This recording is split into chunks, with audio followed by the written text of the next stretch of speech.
feet to go. 50 foot of chain, 30 foot of rope.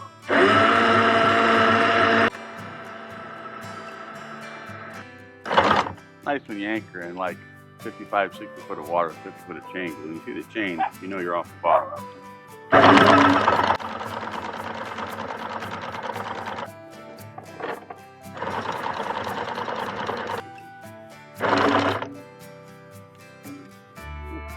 Not muddy either.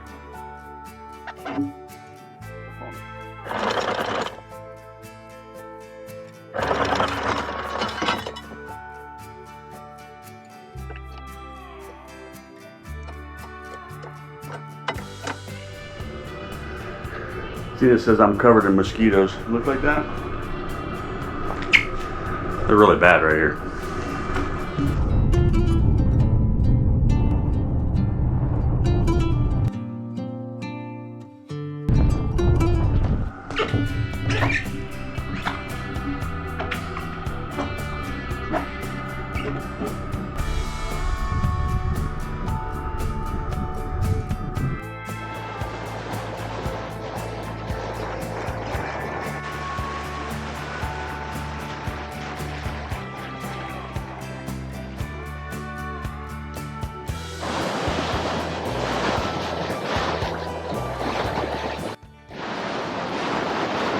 Probably hard to see in a 360, but there's a whale right over there. Probably about a mile away. 360 camera doesn't have very good zoom or whatever, but here you see the blowhole and stuff. Where it's about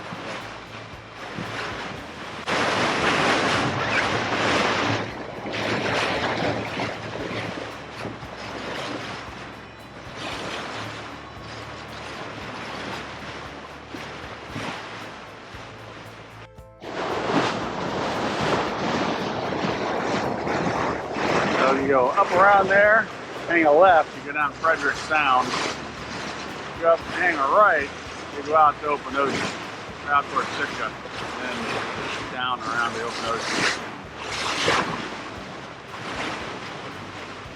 Gorgeous seas today.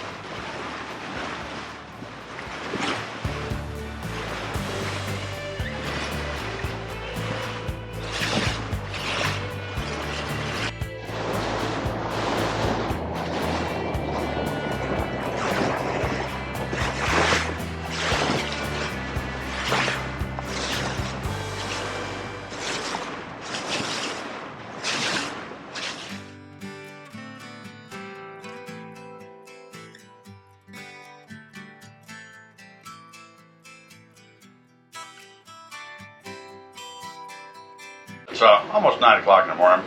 We're heading out from Tracy Arm Entrance Cove. It's the anchorage as soon as you come in the Tracy Arm on the north side. Really nice anchorage. You can fit many boats in there. I think we had 6 or 7 in there night before last. Last night was just 4 of us total. Plenty of room. Really calm. Weather this morning is actually fantastic. Check this out. I did not expect this.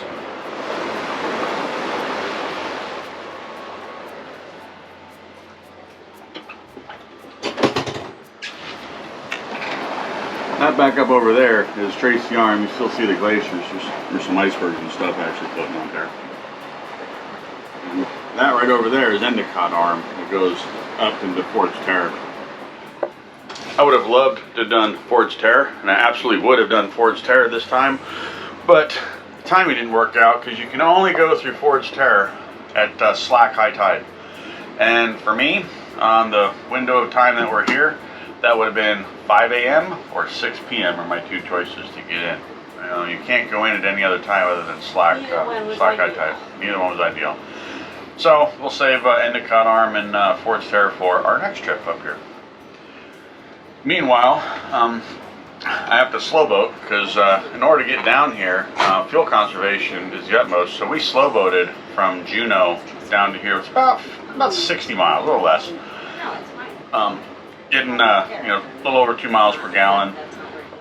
So anyway, so we slow boated from Juneau down to Tracy Arm. We did that on purpose to save gas because it's about 30 miles each way to go into Tracy Arm.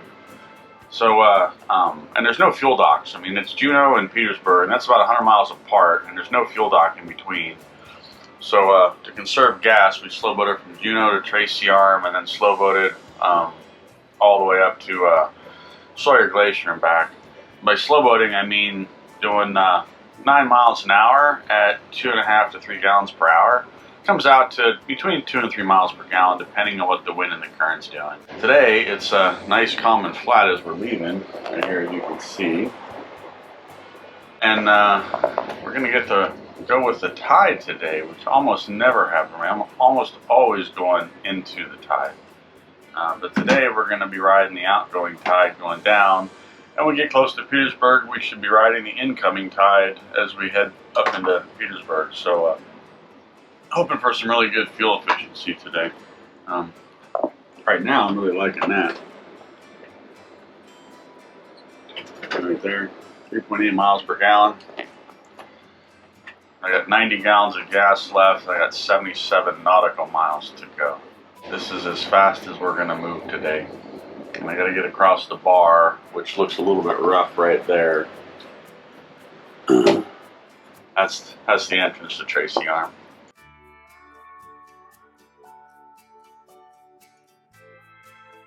But gorgeous. I was expecting to wake up to pouring down rain and torrential downpour and fog, and I don't have that. It's not raining. It did rain last night. But check this out. This is pretty gorgeous.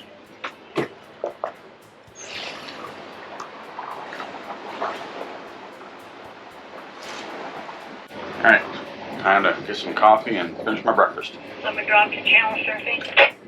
Go ahead, lemon drop. We've been out a month today. I noticed that. We've been gone exactly a month today. 31 days. I was doing the math. We did over 1,500 miles so far traveling. And we're on our way back. We're between Juneau and Petersburg. We'll be at Petersburg this evening. Are we still friends? Better than ever. Better than ever. I'm laughing. You made the Christmas card list. What do you mean? You made the Christmas card, period. Roger that.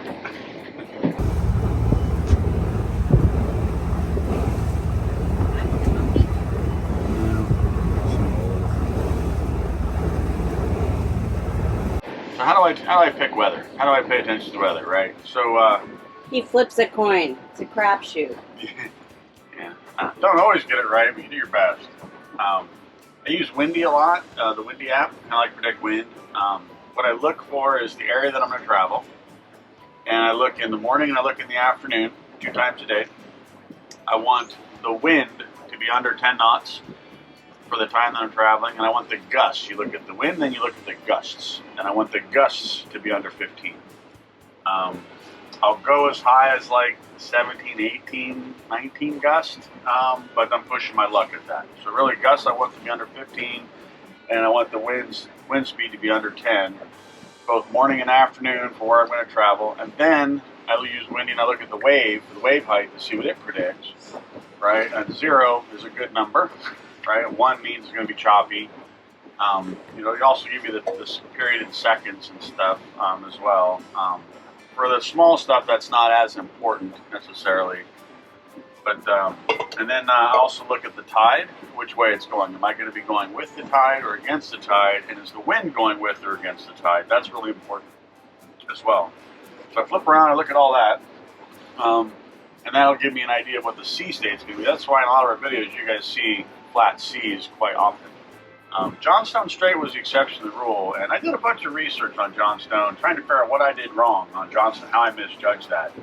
And Johnstone, what I've come to learn, is a very challenging stretch of waterway to predict. It is borderline unpredictable.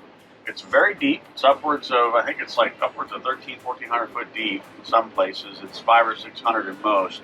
But you get like an undercurrent that'll go one way, and then the surface current will go the other, and then the wind will come down in the valley, and it will channel between the mountains, and it'll accelerate.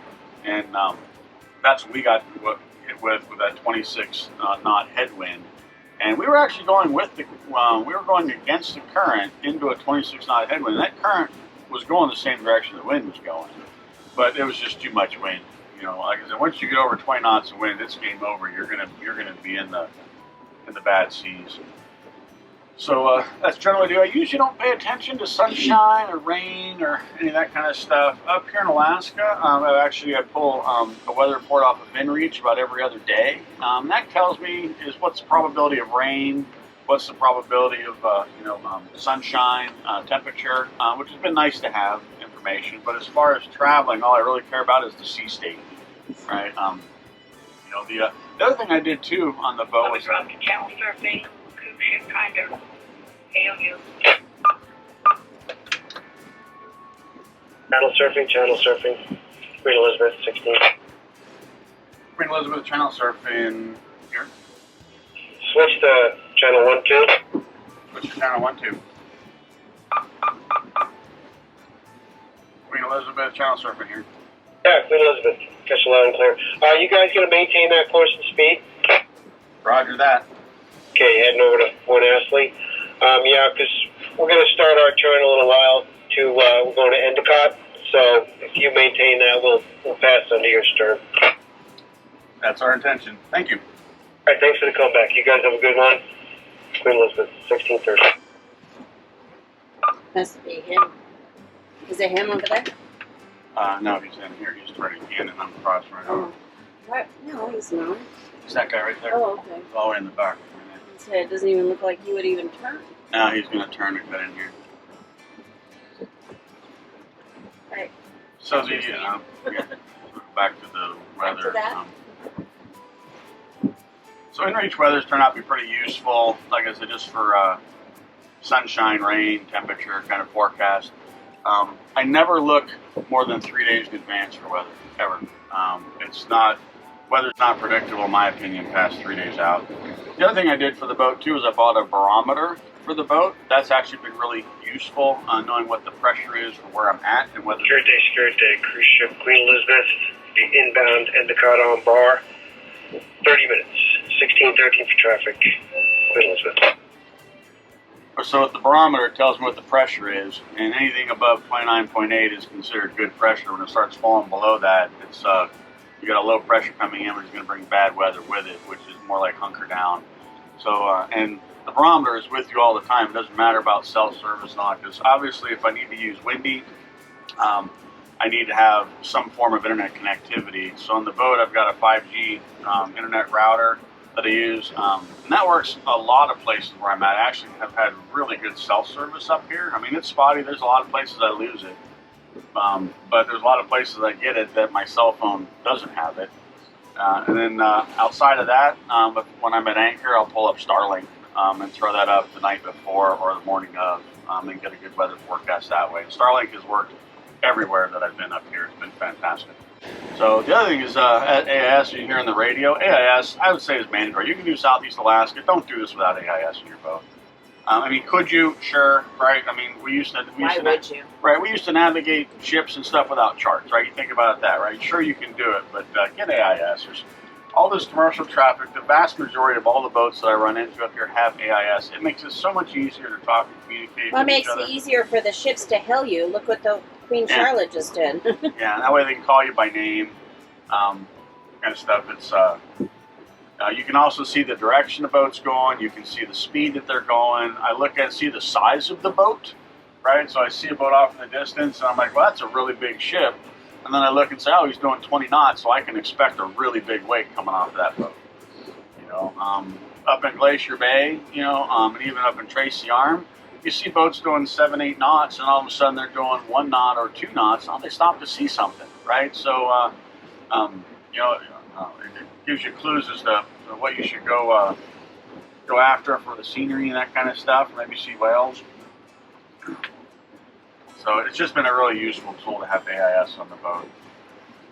So and the whole purpose of AIS is collision avoidance. That's what the Queen Elizabeth was calling me about, because I'm cutting right in front of Endicott Arm, and he's coming right into Endicott Arm. But he's a half an hour out, and at my course and speed, I will be at the other side of it. I'll be at the other side by the time he gets I didn't realize they'd run those big cruise ships in there. I don't think you can bring a big cruise ship into Tracy Arm, but maybe I Endicott's don't think they wider. do. Maybe they, yeah. Maybe Endicott's wider. No, not really. No, Maybe they just have a spot they go to. Yeah, maybe they back out of there. I don't know. Yeah. Actually, you know what? Endicott is wider. Look at the charts here. Endicott is wider than Tracy Arm. Tracy Arm was a trip yesterday. It's So much fun. it's 2/3 to maybe 3/4 wide at the widest, and it's 1,000 foot deep in water. I mean, you look up at the fjords and how steep they are; they just continue right below the waterline, straight to the bottom. It is pretty amazing. God, the dogs are still tired. Puppies are still tired. And this one's over here seeping. So weather is really important. It becomes a part of your day, a part of your life. It's not something you pick up and put down. It's something you're always paying attention to. So I usually check weather at a minimum twice a day, in the morning and in the evening, because I'm always looking 3 days ahead, 2 days ahead, looking for tomorrow, just to get a feel for what's happening, because it's how you plan your day. We didn't come up and do this trip with an itinerary saying, on this third day we're going to be here, the fourth day we're going to be here.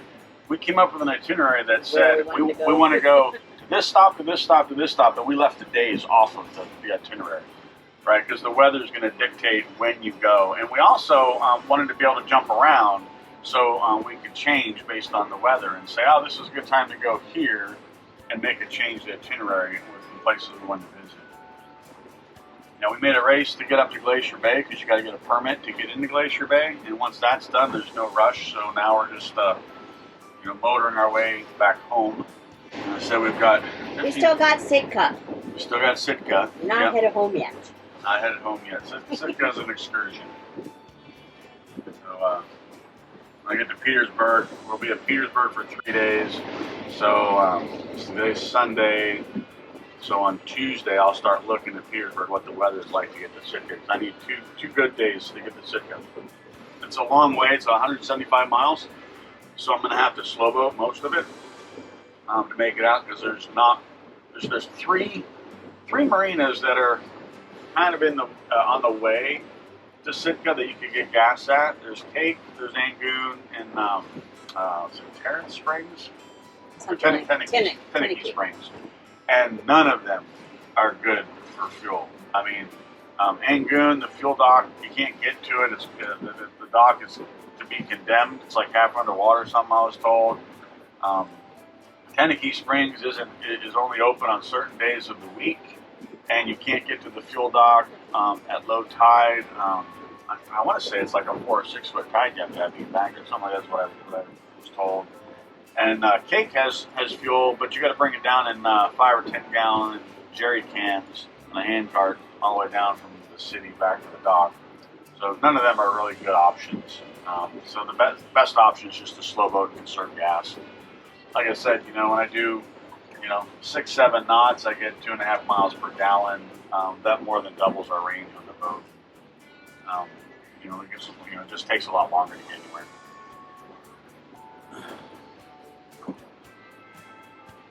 So I'm hoping the weather stays like this today. I was expecting pouring down rain all day today.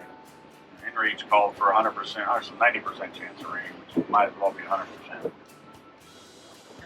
But and I was expecting fog, and actually the cloud cover is low, but it's fantastic visibility.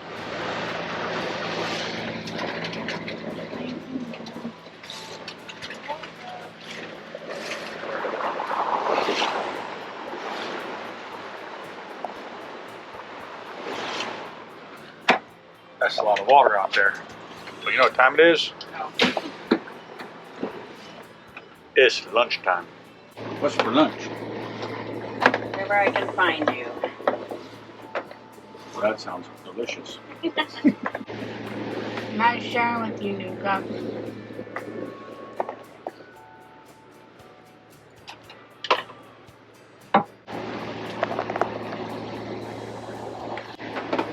Say it takes a long time to get anywhere at 7 to 8 knots.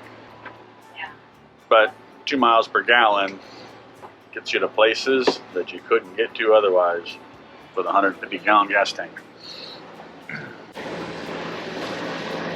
Here's the map for today. Flip it to north up so it makes more sense. We left this Tracy Arm, went all the way up to the end. We're all the way up into here at the glacier. All the way back down. So there's the anchorage we were at. And then we just been slow boating all along day, running along the shoreline. And we're right, that's where we're at right now at Point Hobart. We might have ships and stuff too today. There's other ships out there in AIS. Ocean Summer, that's a fishing vessel.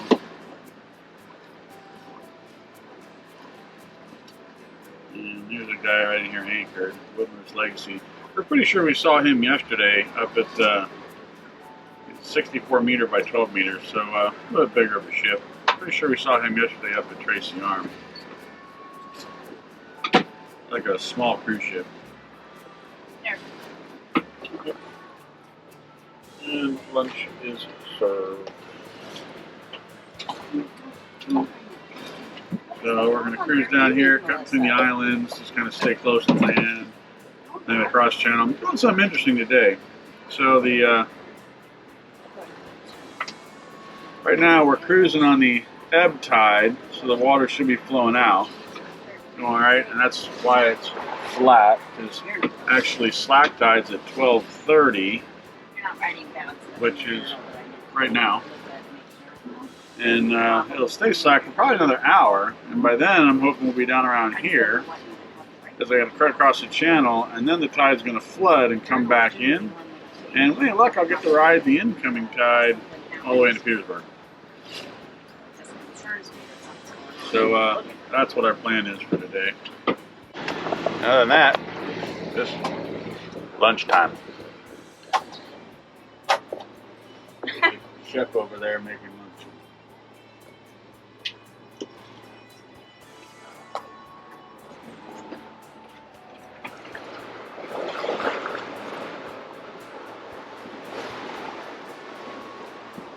That's real pretty way over there. The mountains and stuff over there with snow on them and stuff. On the whole other side of the channel. Gorgeous country up here.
If you enjoyed watching this video, click the screen to watch another.